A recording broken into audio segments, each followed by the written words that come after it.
The BMW UFO, and it's probably going to be a little boring this week, is I'm basically shooting a coat of primer, and I got one light coat of white primer on here, basically just trying to burn up the rest of the can here. But anyway, I got to spray another coat on, basically about 3 coats, probably good cover it, and then I'll probably go to a darker color just to see where I need to be after that. I just got a little sanding to do. I can already tell from the white where I missed a few spots, and then there's a couple spots I need to put a little bit of tulip in just to cover everything up. But I think we'll be ready to go. Hopefully by the weekend, at least get more primer on it. There'll probably be no update tomorrow. I mean, probably no model building tomorrow, is because it's model meeting night tonight, and we usually stay laid out in the parking lot doing a lot of BSing. But anyway, the BMW is getting some primer, so that'll be a little boring for the rest of the week. So if you see it on social media, it's just me shooting primer on the BMW UFO. The Sherman tank, which I think we'll call it the T-31 or the demolition tank. I haven't decided which way. But anyway, I'm getting to be an expert on 72nd scale armor and Russian armor kits. But anyway, I started the lower hull and got the sides and the back on. Not too bad. It's individual track links. Started the bogey wheels. I'm gonna change and simplify one thing. That's the little thing that goes right there. It's actually, if you the parts are really tiny and I don't know, really kind of like a blob of plastic. So what I did is I just took some sprue and I just cut out the shape of it and glued it on. That way it just simplified it, and it was like 3 or 4 pieces, and this way it's just one, and it just was just quicker and easier, and it'll look nicer once you get it painted and everything. And that's one thing I did on that. But anyway, I'm gonna try to do some more bogey wheels, which I only spend like about 20 minutes a day, just doing a section at a time. And before you know it, you got the model assembled. So more on that later on.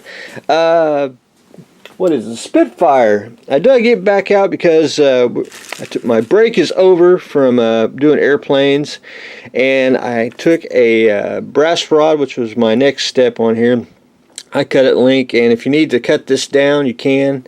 I think it's just a pretty good length for it. I got to whack the wires off here so I can fish it through the tube and then re-splice it, and then basically it's ready for paint. And I need to just put the canopy on and do some mask the canopy, and that's it on that. And then we can paint it, which I'll probably try to do this weekend if everything goes according to plan.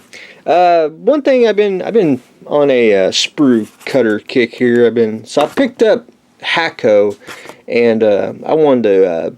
I actually would like to make my own sprue cutters, and I may do it with an old pair if I got some. That's like a flat angle, that's good for certain things. Most sprue cutters are about the same angle, and I even got high dollar ones, cheap ones, you name it. But anyway, I wanted to try these. I'd like to make my own. I would like to take these to a bench grinder right there, and I mean get them. I want to say sanded off.